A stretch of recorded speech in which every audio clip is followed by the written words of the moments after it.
Hi, I'm Dawn Damari, and you're listening to and watching another episode of A Teaspoon of Healing. Today, I have a guest with me, Jim Gelcer. Jim is a jazz drummer, singer, musician, composer, and producer. Hi, Jim. Hello. Hello, Don. Nice to be with you. Nice to have you here. And before we started recording, you had mentioned that you are in Canada right now. You are in Canada, you Mm. live in Canada, and you are right now on the Great Lakes.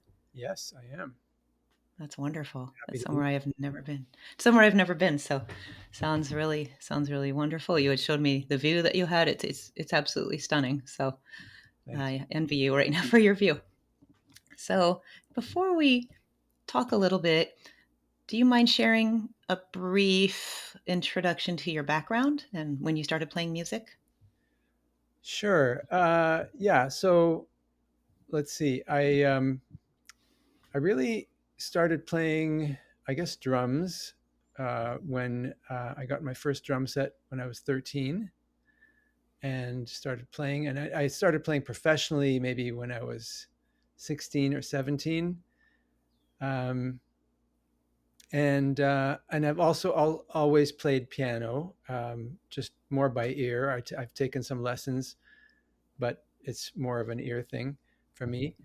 Um, I studied jazz arranging and composition in at Eastman School of Music in Rochester, New York.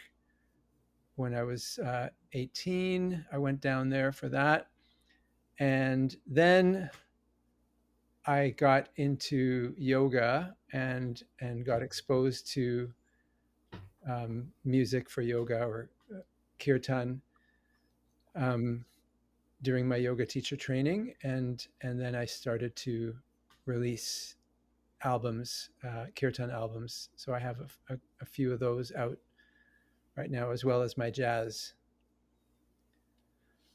Yeah, and I'm also a film composer. I write music for film and television, and I'm pretty active with that. Also, uh, I'm a teacher and mentor to young composers and songwriters. So I have my hands in a lot of different things in music, and I kind of like it. Every day is different. It sounds like a very, very interesting background and very varied. So you had mentioned something in there, and I know you had mentioned kirtan. Mhm. And from reading your bio, it looks like you blend kirtan with R&B, jazz, and rock, which is really cool. We can talk about that. But I wanted to talk a little bit more about kirtan Sure. for those people who are not familiar with it. It's from India, but yeah, what is kirtan? What's the style of music, and how did you get Well, into that? okay. So kirtan is essentially call and response chanting. It's usually done in Sanskrit, although you can um, you can do it in other languages. I've heard of Hebrew kirtan.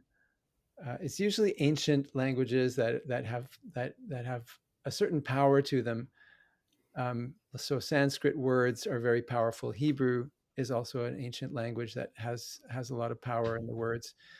Um, and the idea is, well, singing on its own, just singing by itself is like a very powerful healing force.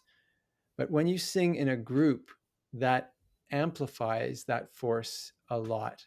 So there have been studies that show that people who sing in choirs have better qualities of life than people who don't, because just that group singing, hearing the voices all around you and being part of that, it's a real sense of community.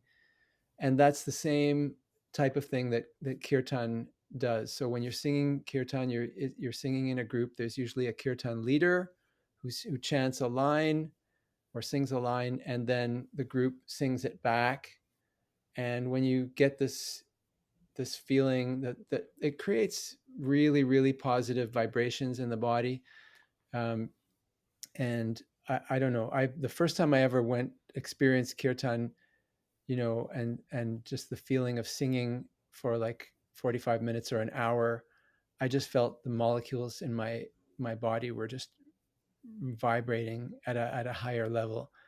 And so And I got into it when I was doing my yoga teacher training, and it was part of the training is learning about kirtan and practicing kirtan.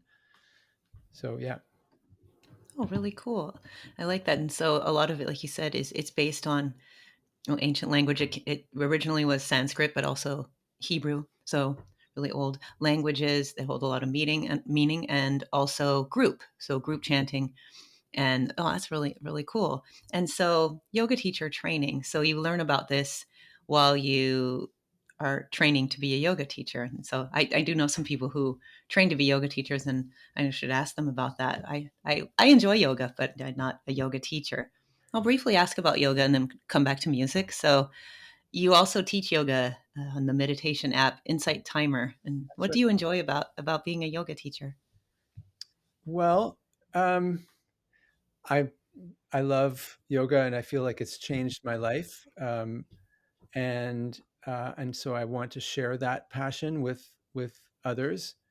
And so yes, I have this daily yoga class now. It's just a 30-minute gentle and restorative class. It's called Jim's Yoga Cafe, and it's on Insight Timer, as you said. And I just wanted to do something really that I could do with people on a daily basis. And I think, most people don't have time to do an hour and a half or even an hour practice every day. So I created Mhm. this 30-minute class, and it's just gentle and restorative. And we talk a little bit. I share a spiritual quote every day, and it's also set to music. So we have a little musical background. The other thing I do for my students is if it's their birthday and they're practicing with me, then I will sing something live for them. After final shavasana, I'll do a little mini concert and play something for them. So they really like that. And I have students from all over the world, Australia, Germany, the UK, Brazil, all over the US and Canada, and so yeah, Italy. So yeah, it's been good for me because it's also gets me doing my own practice every day. And now I can't imagine starting a day without doing this class and doing the practice. That's really cool. And it sounds like, and you've been doing that for a while, correct? Uh, oh, 2.5 years every day, and Every no day. matter where I am in the world. So I try to keep it going if I'm traveling, and I find that my students they really rely on it, and they Mhm. really miss it when I'm not there. I love that. So wherever you are in the world, so if you're traveling, you're out, you're doing that every day, and that's wonderful. That's wonderful. Yeah. The people that your students must really love that. They know it's like you're a rock in their life. That they know that you can be there, and that they'll have that gentle class with you. Mhm. And yeah, and it looks like you've also played at yoga studios and at Bhakti Fest. So how was it playing at Bhakti Fest? Yeah, I played at Bhakti Fest a couple of years in a row, and it was really cool. And I met some amazing people. I got to know some of uh, the LA yoga people, and that's actually where I met Vito, who I ended up Oh, okay. collaborating with. And also, I met Ben Leinbach, who produced my second album, Bhakti Groove Machine. And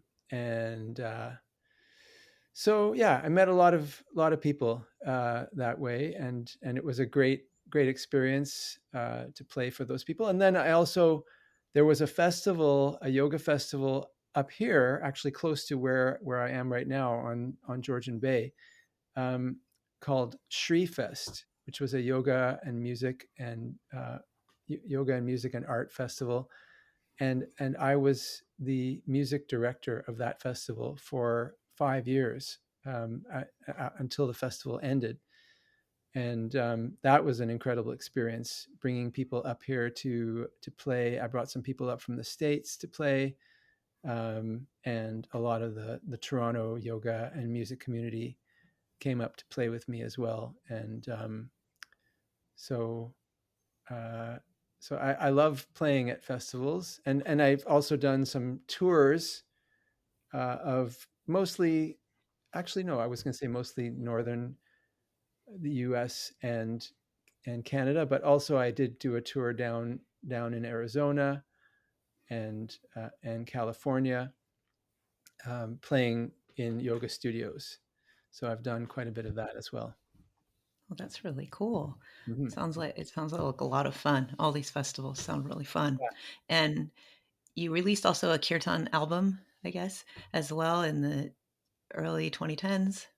Yes, my And first so that one. was oh, so that was the first one. So you've done a few. So that this album was not there was no and it wasn't really a fusion. This one was purely kirtan.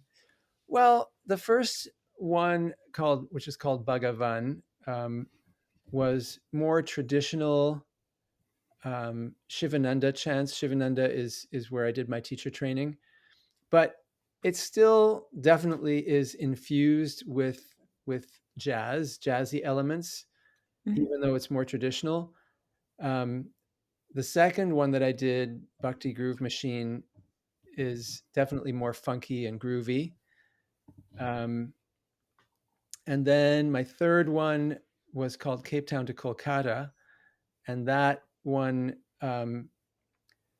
is, I wouldn't call it pure kirtan because it's more kind of sing a couple of lines and then have some instrumental. So it's more, there's more space between the vocals, and so it's Mhm. kind of a hybrid of vocal and instrumental. But it's also, I really love it. It's really it's got it's, that one has a mixture of jazz, R&B, and also African, because I'm from, originally from Africa. I was born Cool. in Cape Town, Oh, so I cool. wanted to include some of that. And also, I'm my mother is Israeli, so I have some Middle Eastern roots Mhm. as well. So I would say that Cape Town to Kolkata is like the the most hybrid of all my musical influences, and so that one is really near and dear to my heart. Oh, that sounds really cool. Mhm. Would you like to would you like our listeners to hear one of the pieces from one of those albums or one of the songs? It's sort of hard to choose which one, but let's see. Why don't we go with let's see. Why don't we go with Ganesha Mantra from Cape Town to Kolkata? And um, this one is, the whole album is co-produced by myself and a wonderful musician named Matt Pisonic, who was based in LA, and that's where I met him at Bhakti Fest, and then he moved back to his hometown of Buffalo, New York, and so that was a little bit easier for me to get to when we were recording the album because I'm in Toronto. So just take the bus down to Buffalo. He would pick me up, and he's actually in a small town called Hamburg, just outside of Buffalo. So we drove back to his home studio. We'd record for a weekend, and then I'd go back to Toronto. Then I'd come back, and we just kept doing this until we finished the whole album. And he's an incredible guitar player, all stringed instruments, really. And so he played all the guitars. I played the keyboards, the drums, percussion. And then we had some special guests. So on this track, the Ganesha Mantra track, we had a wonderful musician named Benji Wertheimer, who is one half of the duo Shantala, which is a very famous kirtan duo based in, I believe they're in Portland, Oregon, based out of there. And they travel around the world and have wonderful uh, music. Many released many albums. So Benji played Esraj, which is a an Indian stringed instrument, a bowed stringed instrument, which he plays very beautifully, and he also plays tabla and is a great singer.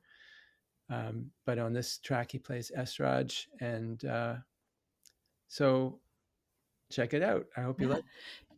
Yeah, here it is. So Ganesha Mantra. Let's check it out.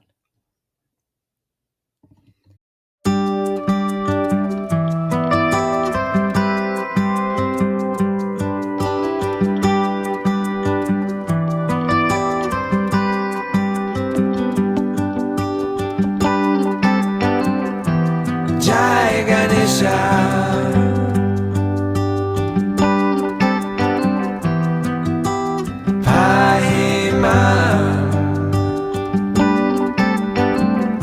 Shri Ganesha,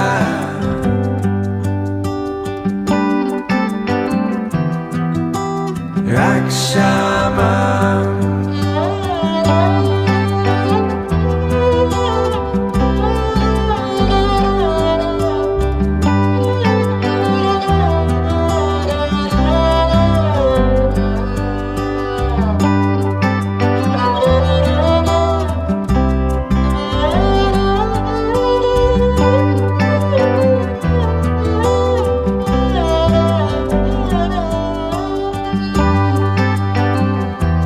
Jai Ganesha,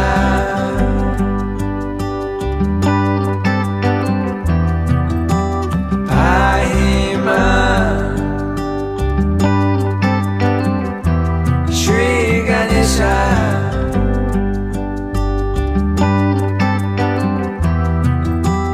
Rakshamam.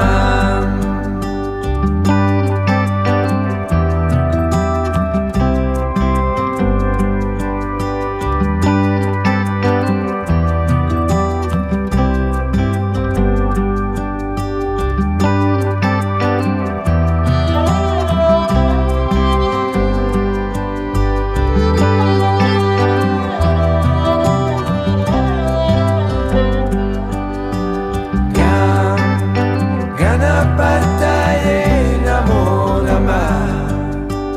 Gam Ganapataye namo namah. Gam Ganapataye namo namah. Gam Ganapataye namo namah.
Rakshamam.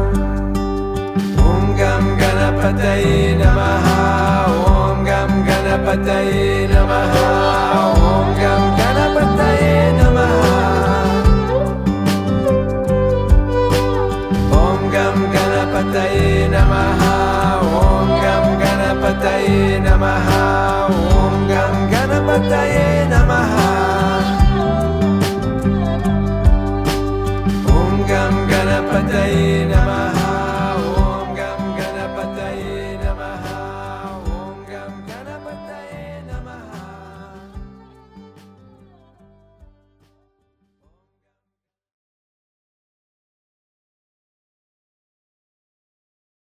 Okay, well, that was beautiful. That was really beautiful. Thank you for sharing that. Thank you for sharing that. It was really beautiful. I'm going to check out some of the other tracks and some of those other albums. I really find it very beautiful. Thank you for sharing that. Thank My you for pleasure. sharing that. Yeah. You know, music in general. I know I asked Vito a little bit of this too, Hmm. and not to put you on the spot or anything, but why No, do you think people resonate with music in a spiritual way, or and I don't like to use the word heal because it's maybe a little trite, but why do certain songs or tracks or sounds, why do they resonate with us so much or help get us through certain things in our lives? I think that music has a unique ability to convey emotion, Mhm. and so I think, it goes deep into our inner beings, and brings out emotion, and the emotions can be different, depending on the piece of music that you play or that you're listening to. um, it can, like you said, resonate differently. And so I think that's one of the big powers of music. But I think delving deeper into it, um, Mhm. well, the other thing is, obviously we are all a bunch of molecules, right? That's what we are. Yes. And the Yes. molecules are vibrating in our Hmm. bodies. So I think that, you know, certain instruments, certain timbres, certain overtones, certain frequencies maybe have an impact on the vibrations. They vibrate the molecules differently in our bodies, and maybe that's what, if you wanted to get into the physics of it, maybe that's what's Hmm. happening. Um, but there are certain instruments like a violin, or a handpan or something, that have all these this bouquets of overtones. Or even a piano. A piano has so many different overtones when you play a note on the piano, and it's just powerful, like those vibrations.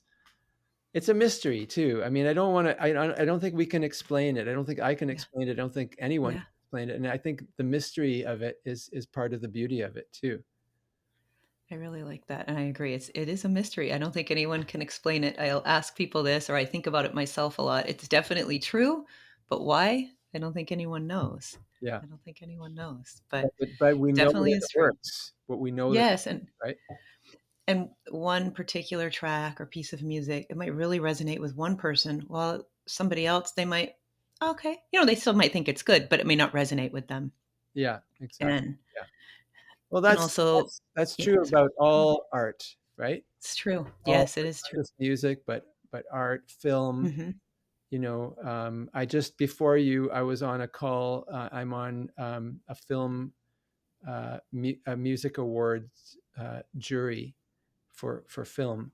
So we were just going over with my fellow jurors all the films, and it was interesting to see. And we're listening specifically to the music. It was interesting to see how we were in sync with a few things, but there were also differences. Like, some people thought, hey, they really like this film score, and other people didn't like it. And so, like you said, music is subjective, and Hmm. art is subjective, and I would never ever try to criticize anyone for liking Hmm. something, even if I don't like it. It's, hey, you like it? That's wonderful. If it works for you, that's fantastic. Absolutely. I really like that. I really like that. And it's true. It's very subjective, like all art, it's subjective.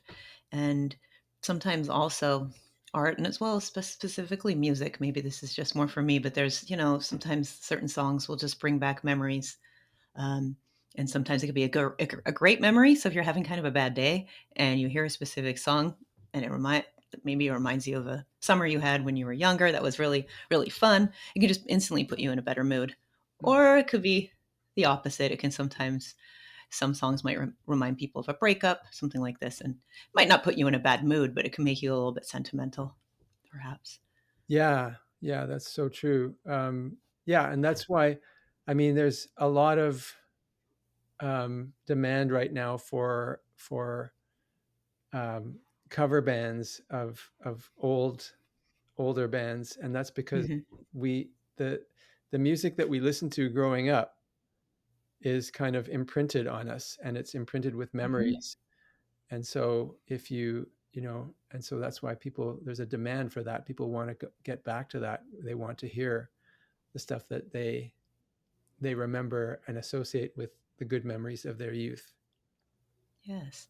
And that's a really good explanation about, a lot of the cover bands. And it is true because it reminds them of the music they heard when they were younger. And it's true that imprints on us. Even if we still try to discover new music and get into new music, there's something about the music that we listened to when we were younger, just always having that imprint Hmm. in the formative years of our life. So, well, that's really cool. And so, I guess as an artist, as a musician, in this world today, the world today I don't want to say it's dark because it's not really. I mean, if you look at the news, it can seem really dark, but we can always, of course, focus on things and try to make life as good for us as possible. I don't want to sound insensitive or anything to things that are going on, but in general. So, as an artist, how can creative people uplift or raise the vibration, I guess, of the planet without sounding cheesy? I don't know how else to put it.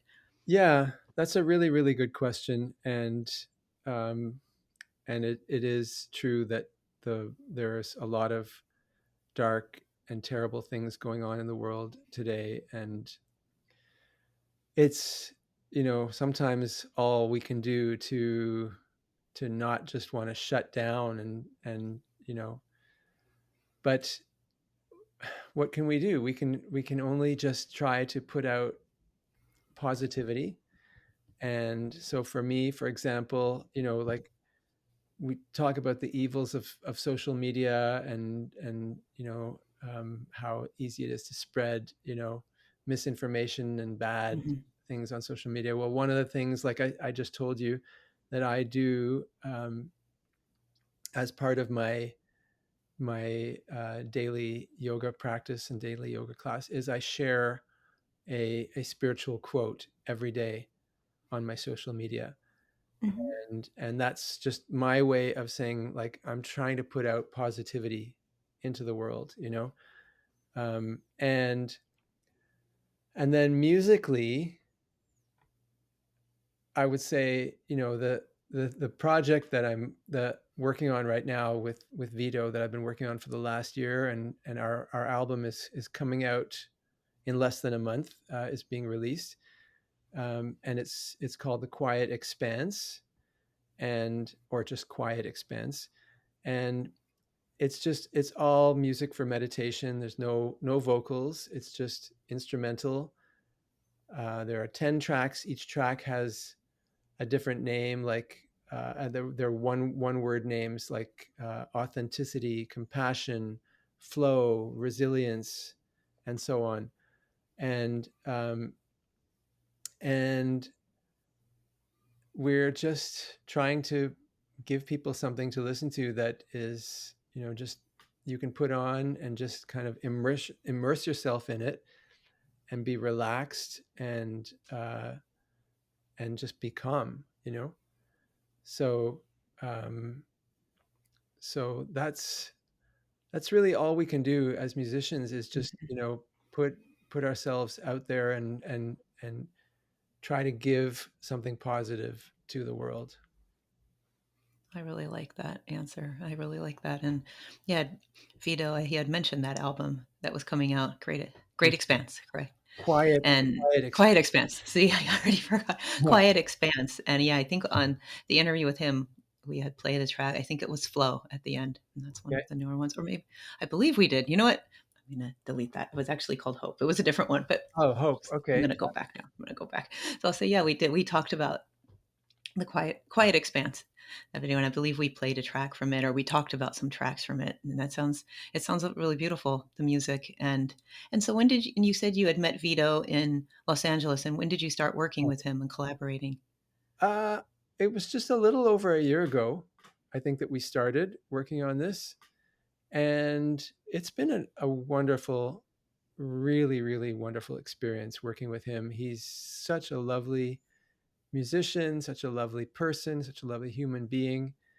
And it's just been so effortless. Like just, we we start, one of us will have an idea and sends it to the other one, and then I'll add something, send it back, and then even everything about it, like the mixing, the naming of the tracks, we've just been super collaborative about everything, and it's just gone really, really well. And I actually can't wait till we start our next project. Yeah, that's great. That's great. So about a year, and yeah, he has a lot of projects, and it sounds like you do also. You have a lot of projects as well. Now, you Hmm. say you are also a mentor for youth as well Hmm. with young musicians. And yeah, so what advice do you have for, I guess, for a young musician in whatever genre they're interested in? Well, let's see. So mostly what right now what I'm doing is mentoring young singer songwriters. So I'm Okay. doing that for the Recording Academy, which is the music academy that produces the Grammys, um, and um, and I'm also doing mentoring young film composers. So, uh, what advice do I have? Well, that's a tricky one because we're in a position of transition right now. Okay. The industry is in a big transition because of AI, Hmm. um, Hmm. and it's really uncertain what the future is going to look like. Um, so, I don't really know if in 10 years from now our song's going to be all written by using AI, our film score is going to be done all using AI. We Nobody knows. So, but um, I mean, one of the big things that I say is just do the work. You gotta, as Leonard Cohen said, blacken the page. So how do I get good at writing songs? How do I get good at writing novels? How do I get good at painting? You blacken the page. You got to do it. You just got to keep doing it every day, and eventually, like too many young singer songwriters, or they think young artists, they'll do something, they'll write a song, and they'll go, this is not good. I'm getting discouraged. But the thing is, I tell them you got to write 100 songs, and then after maybe one or two out of those will be really, really good. Hmm. And then that's how you build your craft. The same goes with I read a book about writing um, screenplays, and they say, write your first screenplay, and then you throw it away, or you put it in a drawer, like forget about it, because it's not going to be good. And then write another one, then write another one, and eventually, after maybe the fifth one, it'll start getting good. Once you get good at writing them, then you can go back to those earlier ones and tweak them and rewrite them, and so that's I would say something similar to songwriters or film composers, is just keep doing it, and it keeps getting better, and that's the way you do it. Yeah, I really like that. It definitely applies to, like you said, to a lot of different art forms and honestly, a lot of things that we do. We Hmm. need practice. Sometimes the first thing we put out, whether it's a written piece, a song, something else we create, even if it's something else somebody's doing, like maybe somebody's creating a new recipe, just totally from scratch. It might not be that very good. Just keep Right, trying and keep trying. exactly. Yeah. So that's like with anything in life.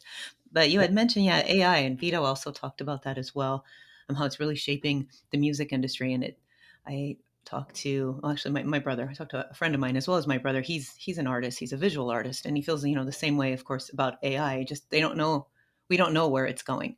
Um, I know he isn't too happy with it as far as with art. He's not too happy with it, but then you can't really he realizes too you can't really fight it. You just not really sure what to do or what to feel about it. Yeah, as an Yeah, artist. it's going to be there whether we like it or not. So we have to figure out how to work with it and how to coexist with it.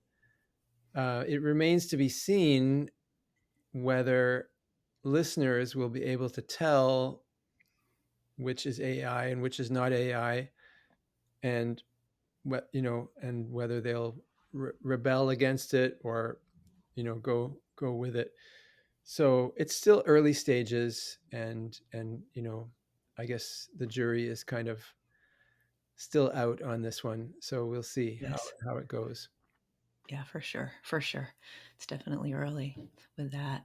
Well, thank you so much, by the way, for being on the show. I really appreciate it.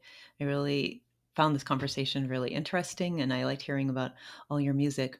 And the only other thing I really wanted to ask was more about music. So we had talked about, a little bit about kirtan and film composing, but you also do jazz as well as some rock and roll as well, correct? Yeah, yeah. I play a lot of Yeah. different genres. Yeah.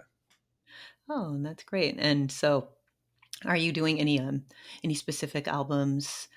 Beside, I know you said you're working with Vito, and Yeah. as well, jazz or rock. Are you doing any tours anytime soon, or any new albums? I have a new album that's kind of should be coming out soon. It's a jazz album, and it's with a jazz singer who is somewhat legendary. I don't know how familiar you are with jazz names, but she sang with Duke Ellington, Hmm. and who's a legendary jazz band leader. Yes. And she also sang with some other legendary band leaders like Thad Jones. So she was originally from Romania, then she came to Canada. Duke Ellington discovered her and took her on the road with him, and then she went all over the world with him, and then she went with these other uh, great band leaders like Thad Jones. And um, anyway, she's now in her, I would say, late 70s, and we recorded this album a few years ago with like a jazz trio and her singing. And it's just, we're mixing it now and getting ready to release it. But I really think she is one of the top uh, jazz vocalists in the world, especially when it comes to scat singing. I don't know if you know what that is, but scat is like, I have heard of it. it's where you improvise with your vocals. So it's like Hmm. you're it's like as if you're playing a saxophone solo, but you're doing it with your vocals. Um, Okay. and so she's a real expert in that. Her name is Aura, like as in having an aura, you know. And that's her name. You spell it the same way, Aura.